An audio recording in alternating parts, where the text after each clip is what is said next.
wrong side of the slum. It was a dream, but now, alhamdulillah, it's a reality. It's a reality. I was brought up in a Christian family, so we would go to church every Sunday, and from a very young age, like, I knew that Christianity was not what I believed in. And one of the first instances which I remember was I was actually in church and we had to write a song about God, and my song was Jesus and God, Jesus and God. It was like a little rap. And I remember the pastor came over to me, he grabbed the piece of paper and he scribbled it out and he said, "No, Jesus is God." And it's from this moment, maybe I was about 7 years old, when I realized that Christianity it's not for me. So I continued to go to church for many years, because it was the closest thing that I believed in. I always believed in one God. And from the age of about 14 years old, I began to work in like a social club. It was like a working men's type club, for like a lot of the English people would go there to play snooker and things like that. And I actually ended up starting to sing because I wanted to get into singing. I became a jazz singer. So from the age of about 14 onwards, I was actually a professional jazz singer, and I was still going to school. Now, my parents decided that they didn't want me to go to a local school because it was quite a white area, there's a lot of racist people there as well. Plus the education wasn't that good in that area, so they sent me to the other side of Manchester, to Hume. And in this school, it's quite a mixed school. You have people from different backgrounds, a lot of Africans there, a lot of, people from the Caribbean, Asian people, different people. So there's a mixture of different nationalities and cultures and religions. So it was a good thing for me to go there.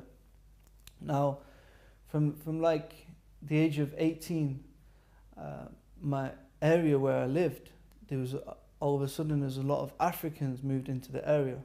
A lot of Africans from like Sierra Leone, mainly West Africa, like Sierra Leone, Nigeria, and it became quite an African area. And I came into contact with some friends from Sierra Leone, and we started to do business together. And for quite a few years we're doing business together, and eventually we ended up going to West Africa. Now, around this time I was singing, I was doing my jazz music. I was also DJing in the clubs. I was DJing like hip hop and R&B, stuff like this. And my friends, they would do like nights in clubs and stuff like that, and we'd be DJing. So I really wanted to get into the music industry. And at this point, like, I was contacted by Sway. He's quite a well-known rapper in London. He used to be quite big. And I did a track with him, where we did a mixture of like jazz and hip hop. So I was actually, I was getting about doing my music, things like that. And it was my dream to be like a jazz, a big jazz singer. This is what I wanted to do. And actually my career was actually doing well. I was getting a lot of gigs. I was singing on cruise ships and singing in different football stadiums and venues, and it's becoming quite good. And this is really what I wanted to do. I was just concentrating on doing this dream. So at the age of 18, a lot of Africans moved into my area. It became quite an African area. A lot of people from West Africa, like Sierra Leone, Nigeria. And I became friends with some Sierra Leone brothers, and they were Muslim by name. They some of their family were Muslim, but they didn't really know much about Islam. But anyway, we began to do business, and eventually I had to travel to Africa, to Sierra Leone. We were selling cars, and I was also getting involved in studying diamonds and learning about diamonds. So this is like the path which I wanted to take, because this is what my friends were doing. And it was good money, it was just, living the life, trying to make as much money as we can, enjoying life, spending it, wasting it all away. This is what we was doing. And my experience in Africa, the first country I went to was actually Senegal, in Dakar in Senegal.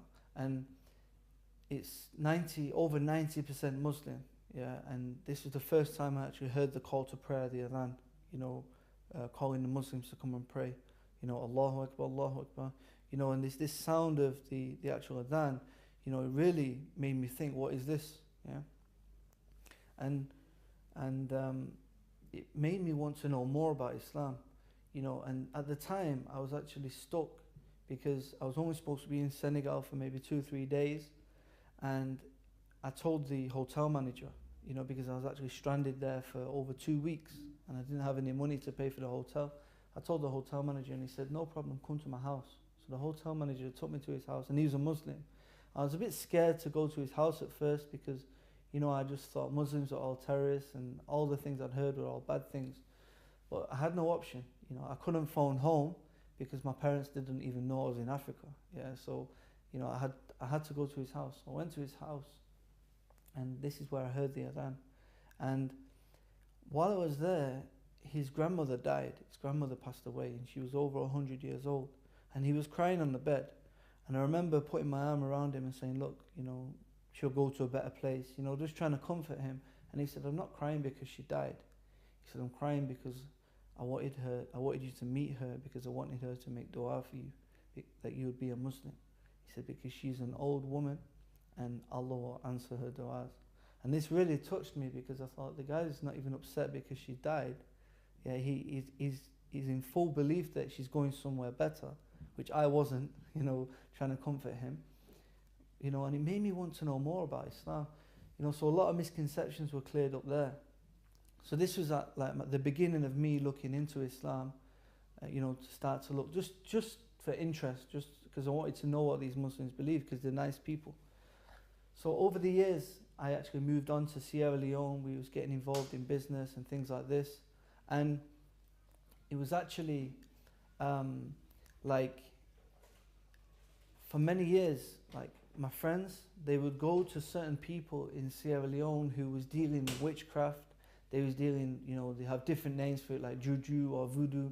They'd be involved in these rituals where they would be contacting the unseen world, like the jinn, for help. So they ask the jinn to go and do some things for them, whether it's in business or whatever they're doing for protection, and they was getting involved in this. And this became very real to me, I believed that the world of the jinn existed, because the things I'd witnessed in Africa and even in London, when I was staying with my friends in South London, this is happening, that I believed in it, And when I came back to England, I told my Libyan friend, I told him what I'd witnessed in Africa about all this juju and these, these supernatural things happening. And he said, yeah, in Islam we believe in this, but this is illegal. You're not allowed to do this. You're not allowed to communicate with these things. It's illegal in Islam. And he showed me a lecture by Dr. Bilal Phillips, which explained the world of the jinn. And this actually was the beginning of me actually maybe believing that the Quran might be from that God which I believe in. Yeah, because I've always believed in the one God. But from this point, this was when I was actually questioning maybe the Quran is from that God, from the God that I believe in. So I started to look more into the Quran. And finally I began to believe in it, start to believe in Islam, start to look into it. And I started to pray in my own way. I fasted the month of Ramadan in my bedroom at home, yeah. And it wasn't until about 6 months to a year later I went to Egypt, Cairo. I went to see a friend of mine in Cairo, and I went to the first mosque because I'd never been in a mosque before, because I was quite scared of going in mosques. Again, I had a lot of misconceptions in all this. I was scared to go in the mosque, and I went to the mosque. And I asked my friend, I said, can you teach me how to pray properly? And he said, no. He said, because you're not a Muslim. I said, I am a Muslim, I pray, I fast, I try. He said, no, you have to say the Shahada. And I didn't know what the Shahada was. I said, what's the Shahada? He said, this is a declaration of faith, to declare that there's nothing worthy of worship except Allah and Muhammad, peace be upon him, is the final messenger. So this is when I actually embraced Islam, officially. I was back in 2006. Okay, mashallah. Aki, can you now tell us how coming to Islam has changed your life? Since accepting Islam, it wasn't easy, because I was still a singer. I was still doing, things that not good. You know, there's undesirable things like, you know, and it's not easy just to give all that up straight away. I mean, many people, that's it. You know, they just give it up and it's out of their life. But for me, I couldn't do it. You know, I wasn't strong enough. My belief wasn't enough just to leave that life straight away. It took a long time for me to, you know, give up my singing. The singing was the hardest thing, you know, and the music, because it was a big love of my life. But eventually, you know, I just stopped singing certain songs, stopped listening to certain music. And eventually, I just found that the circles, the brothers who I was with, the friends I was keeping, you know, eventually I just gave these things up. You know, it wasn't so difficult.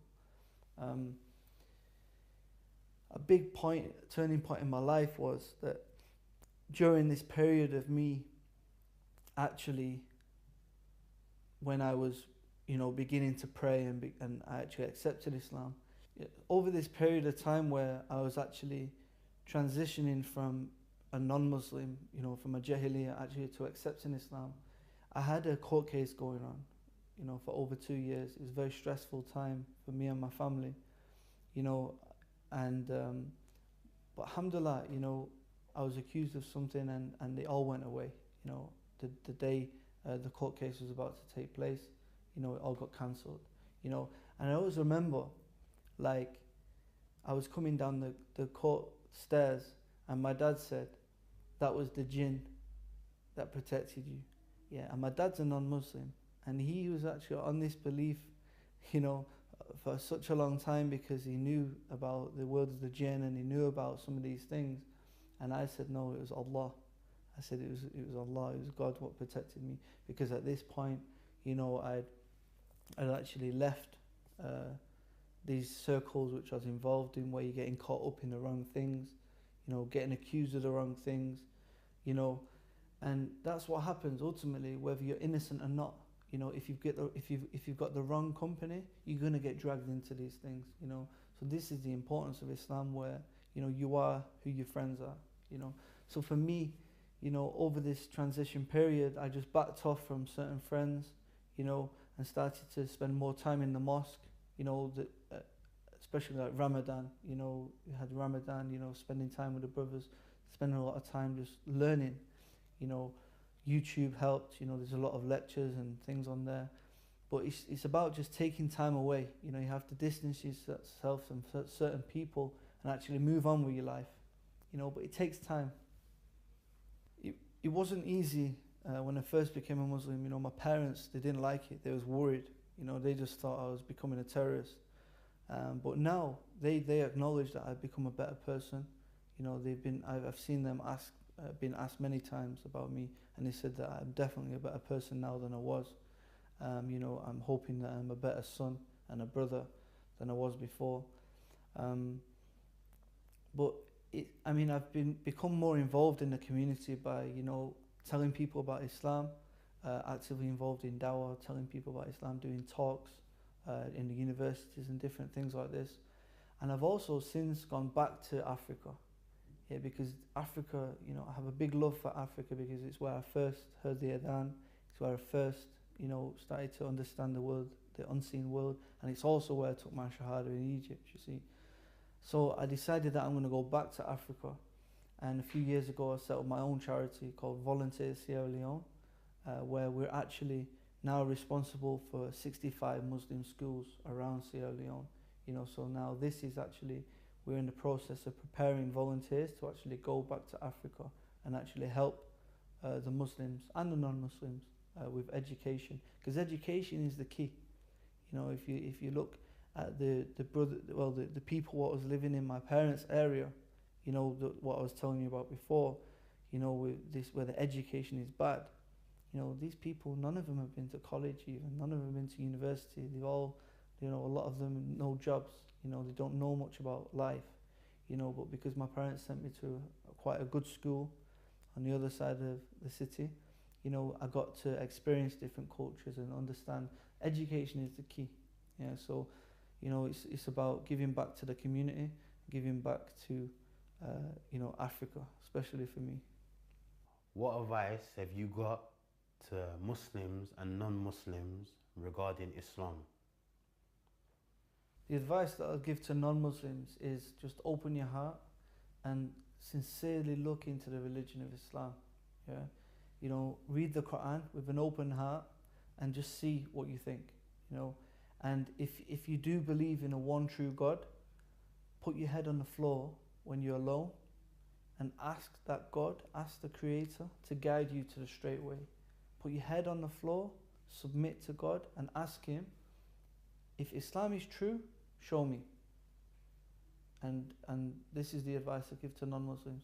For the Muslims, the advice would be that I advise the Muslims to actually study and learn more about Islam, but whatever you do know, you have to pass on. Yeah? If you know non-Muslims, if you know Muslims that are not practicing, you have to advise them to actually come back to Islam. And the other advice is to keep up with your salah. This is very important. If you've got the salah, everything else will come, inshallah. I'd just like to say Jazakallah khair. Thank you for Roadside to Islam for inviting me on the show. Jazakallah khair. Assalamu alaikum.